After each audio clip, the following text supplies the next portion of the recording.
Hi friends, नमस्कार। मैं हूं अभिषेक सिंह और आप देख रहे हैं अभिषेक सिंह चैनल। फ्रेंड्स, आप अगर एक सफल बकरी पालक बनना चाहते हैं, चूंकि आप लोग गांव में देखते होंगे कि काफी लोग बकरी पालन करते हैं, उनकी बकरियों को संख्या जो है 30 से 40 रहती है, फिर भी उनका लाइफ स्टैंडर्ड जो रहता है, उनको जितना प्रॉफिट होना चाहिए उतना नहीं हो पाता है, क्योंकि उनको बीमारियों के बारे में उतना जानकारी नहीं रहता है। और ऐसी इसी जानकारी के अभाव में उनकी बकरियां जो है मरते जाती है और उनको घाटा लगते जाता है। इसलिए 30 से 35 वो मेहनत खूब करते हैं, वो मेहनत ज्यादा करते हैं। तो आपको मैं बताने वाला हूँ कि वर्क नहीं करना है, सिर्फ आपको स्मार्ट वर्क करना है। स्मार्ट वर्क करोगे तो कैसे करोगे? तो आपको जब तक जानकारी नहीं रहेगा तब तक आप स्मार्ट वर्क कर ही नहीं पाओगे। तो वही मैं जानकारी देने वाला हूँ। और बकरियों की बीमारी के बारे में अगर आपको पता चल गया कि कैसे उससे बचना है और कैसे उससे बचाव करना है, और अगर हो जाता बकरियों को तब हमको कैसे इलाज करना है, तो बिल्कुल आप बकरी पालन में जो है वो आप शिखर पे पहुंच जाएंगे। आपको कोई नहीं रोक सकता है आपको तरक्की करने से। चलिए जल्दी से मैं आपको सबसे पहले बीमारी के बारे में बता देता हूँ, जिसका नाम है पीपीआर। इसको पीपीआर डिजीज कहा जाता है। ये बकरियों में होता है और ये जानलेवा बीमारी है। और इनमें मोर्टिलिटी रेट अगर बात करें, मृत्यु दर की बात करें, तो इसमें 90% तक मोर्टिलिटी रेट जो हो सकता है। मतलब कि अगर ये आपके लगभग 100 बकरियों को होता है तो आपकी 90 बकरियां जो है वो मर जाएंगी। और इनका सबसे खतरनाक बात यह है कि इनको फैलने का जो मीडियम है वो हवा है। खाने के माध्यम से फैल सकता है, पीने के पानी के माध्यम से फैल सकता है। और ये वायरल डिजीज है जो कि संक्रमण एक बकरी से दूसरे जगह बकरी तक कर सकता है, और ये पूरे उस इलाके में फैल सकता है। ठीक है, इलाका में फैलेगा, राज्य में फैलेगा, पूरा देश में इसका महामारी टाइप का असर होता है। और इनका मोर्टिलिटी रेट मैंने जैसे बताया कि 90% तक इसका होता है, इसलिए ये काफी खतरनाक बीमारी है। चलिए जान लेते हैं इसके इलाज क्या होता है। चूंकि 100 बकरियों में से अगर 90 बकरी मर जाए तो काफी कम ही किसान जो है वो फिर से दोबारा उठ खड़ा होगा, इसलिए इसको जान लेना बेहद जरूरी है। फ्रेंड्स, इससे बचने का सबसे आसान तरीका ये है कि इसके लक्षण पहचान ले और शुरुआती दिनों में ही बकरियों का इलाज करके बाकी जो बकरियां हैं उनको संक्रमित होने से बचा सकते हैं। तो पहले हम लोग लक्षण इसका पहचान में आना चाहिए। सबसे पहला लक्षण ये है कि बकरियां जब मल त्यागती है तो उसमें खून भी आ सकता है। बकरी के मुंह में छाला हो जाता है, जख्म हो जाता है। जबकि बकरी के मुंह में जख्म हो जाता है इसलिए उससे बदबू भी आने लगता है और बकरियां जो है वो चारा खाना बंद कर देती है। ज्यादातर बकरियां अपना ज्यादातर समय आंख बंद करके रखती है। बकरियों के नाक से और आंख से, ठीक है, स्राव होने लगता है, मतलब लार टाइप का टपकने लगता है। बकरी का जो शरीर का तापमान है वो बिल्कुल बढ़ जाता है और अंदर के मुंह में छाले होने लगते हैं, जख्म होने लगते हैं। और बकरी को बीमारी के कारण अक्सर चारा खाना बंद कर देती है, क्योंकि उसके मुंह में छाले भी हो जाते हैं, इसलिए वो चारा खाना ही बंद कर देती है और उनका तापमान भी बढ़ जाता है। ये कुछ मैंने 4-5 आपको जो पॉइंट्स बताए हैं, इस ये अगर हो तो आप समझ लीजिए कि पीपीआर डिजीज से आपकी बकरियां जो है वो ग्रस्त हो चुकी है। साथ ही साथ मैं आपको ये भी बताते चलूं कि जिन बकरियों को ये बीमारी हो जाएगी तो उनको बचा पाना बिल्कुल असंभव टाइप है। 90% ये चांस है कि वो बकरी मर जाएगी, 10% चांस है कि वो बकरी जी पाएगी, फिर बच पाएगी।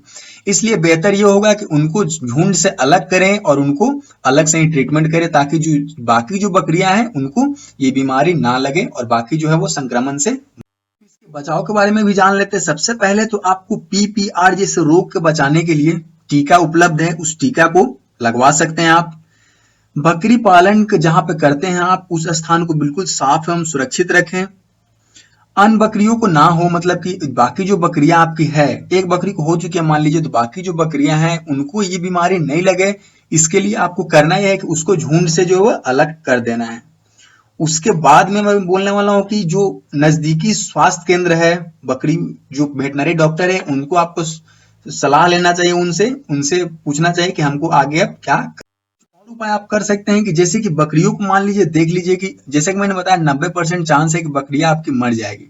अगर मान लीजिए आप बकरी को लगता है आपको कि बकरी नहीं बचेगी, लास्ट स्टेज में पहुंच जाएगी, तो बाकी बकरियों को बचाने के लिए उसको जल्द से जल्द खत्म कर दें, मतलब उन बकरियों को खत्म कर दें, ठीक है, ताकि जो बाकी जो बची है उनको ना हो। इधर उधर अगर आप भेजोगे तो फिर वो रोग जो है वो संक्रमण फैल जाएगा, पूरे इलाके में फैल जाएगा, जो कि लास्ट में आते आते आपकी फिर जितनी बकरियां हैं वो सब भी संक्रमित हो जाएगी। इसलिए उसको बेचने का या फिर इधर उधर भेजने का कोशिश ना करें। और जिन बकरियों में ये संक्रमण हो चुका है उसके जहां पे वो रहती थी उस स्थान को साफ सुथरा कर दें। बात आती है इसके इलाज की। हम लोगों ने इसका लक्षण देख लिया, इसके इलाज में क्या क्या हम लोग सावधानी बरत सकते हैं इसको देख लिया। अब अगर मेनली हम लोग अगर इलाज पे चाहें कि बकरियों को बचा लिया जाए, तब हम लोग क्या कर सकते हैं। आप सबसे पहले तो इसको नजदीकी स्वास्थ्य केंद्र जो है, वेटनरी डॉक्टर है, उसके पास ले जाएं और उसके सलाह से जी है एंटीबायोटिक दे सकते हैं, आपको एंटी सीरम दिलवा सकते हैं अपने बकरियों को, ताकि आपकी जो बकरी है कुछ परसेंटेज बचा हुआ है क्षमता उसमें जीने का, तो बिल्कुल जी सकती है। मैं समझता हूँ पीपीआर डिजीज अगर कभी आने वाले समय में आपको परेशान नहीं कर सकती है, अगर मेरा वीडियो बिना स्किप किए आपने देखा है तो। चलिए हम लोग कुछ बकरियों में होने वाले और बीमारियों को गहराई से जान लेते हैं। और दूसरी बीमारियां जो आमतौर पे बकरियों को होती है, उनमें से एक है गिल्टी रोग। गिल्टी रोग में आपको बता देता हूं कि इनको फैलने का प्रमुख कारण ये है कि आपको इसका सबसे पहले मैं आपको बताता हूँ कि इसकी विशेषता क्या है। इसकी विशेषता ये है कि अगर पिछले वाली बीमारी में मैंने देखा था कि एक बकरी को हुई थी तो दूसरे बकरी को हो गई थी, तीसरे बकरी को, मतलब सारी बकरियां जो है संक्रमित हो गई थी अगर बचाव ना किया जाए तो उसको। लेकिन ये इस बीमारी में गिल्टी रोग जो है उसकी एक खासियत ये है कि ये बीमारी तुम बकरियों में तो हो गई, साथ में आपकी अन्य जो पशु है, ठीक है, बकरी के साथ साथ अन्य जो पशु है उनमें भी ये रोग का संक्रमण हो सकता है, इसलिए ये रोग जो है और खतरनाक हो सकता है। इस पे मैं बता देता हूँ कि ये अगर बीमारी होती है तो 1 से 5 दिन के अंदर में आपको इसके लक्षण जो है वो दिखाई देने लगते हैं। और सबसे घातक बात यह है कि कभी कभी ऐसा होता है कि इसमें लक्षण दिखाई नहीं देते हैं। तो सबसे पहले जान लेते हैं हम लोग कि इसके लक्षण क्या होते हैं। बात करें गिल्टी रोग के लक्षण का, जिसको देख करके हम बकरियों में ये पता कर सकते हैं कि ये रोग से ग्रसित है कि नहीं ग्रसित है, तो आप जान लेते हैं हम लोग सबसे पहले। तो इन रोग का सबसे पहले जो है वो नाक मुंह से जो है वो खून निकलने लगता है, ये उसका प्रमुख लक्षण हो गया। बकरियां जो है वो पागुर करना बिल्कुल बंद कर देती है। बकरियों के अगर एकदम खाना बंद कर दे तो समझ लीजिए ये रोग से ग्रसित है। इसमें जो खास बात ये है कि बकरियों का जो तापमान है, शरीर का जो तापमान है वो बहुत ज्यादा बढ़ने लगता है। आमतौर पर देखा गया है कि 101 से लेकर के 103 फ़ारेनहाइट तक उनको नॉर्मल टेम्परेचर में रखा जाता है, लेकिन जब ये इस रोग से ग्रसित होती है तो उनका जो टेम्परेचर अचानक इंक्रीज करके बढ़ जाता है 144 डिग्री फ़ारेनहाइट पे, जो कि काफी ज्यादा है।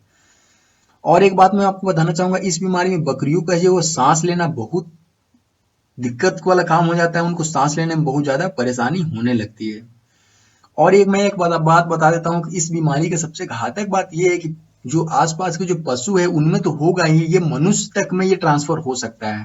इसके जो जीवाणु होते हैं वो काफी पावरफुल होते हैं, इसलिए इसको शुरू में ही देख करके इसके अगर लक्षण 1 से 5 दिन के अंदर में पता चलने लगते हैं, जब ग्रसित होती है तो उस समय ही आपको उपचार उसका शुरू कर देना चाहिए। तो आप हम लोग जान लेते हैं कि इसका उपचार कैसे कर सकते हैं। सबसे पहले तो आप बात है कि बकरियां कभी रोग से ग्रसित होती है तो सबसे पहले उसको पशु चिकित्सालय में आपको ले जाना चाहिए। पशु जो चिकित्सक रहते हैं उनसे आपको कंसल्ट करना चाहिए। एंटीबायोटिक जो है वो पशु चिकित्सक जो है वो आपको दे देंगे। अगर आपको सबसे पहले तो बात यह है कि आप अगर शुरू में गलती नहीं करेंगे तो ये रोग आपको होगा नहीं। इसके लिए टीका उपलब्ध है, तो आप इस रोग के लिए टीकाकरण करवाएंगे तो आप बिल्कुल सुनिश्चित हो जाएंगे और ये आपकी जो बकरी है जो रोग मुक्त हो जाएगी। फ्रेंड्स, मुझे लगता है इस वीडियो में मैंने कुछ बीमारियों की जानकारी आपको कंप्लीट दे दी है, उसके कारण क्या होते हैं, क्या क्या उसके लक्षण है, कैसे उसके बचाव किया जा सकता है, कौन कौन से टीका उसको दिए जा सकते हैं, ये मैंने बता दिया है। तो अगले वीडियो में इसी के मैं पार्ट बनाने वाला हूँ और आपको सारी जो बीमारियां जो बकरियों में होती है सारे के बारे में बताने वाला हूँ। तो आशा करता हूँ आपने अगर अभी तक सब्सक्राइब नहीं किया तो अभी कभी आप सब्सक्राइब कर लेंगे। अगर कोई दिक्कत आती है आपको तो कमेंट बॉक्स में कमेंट कर सकते हैं। फिर हाजिर होते हैं फ्रेंड्स, तब तक के लिए नमस्कार, जय हिंद, वंदे मातरम।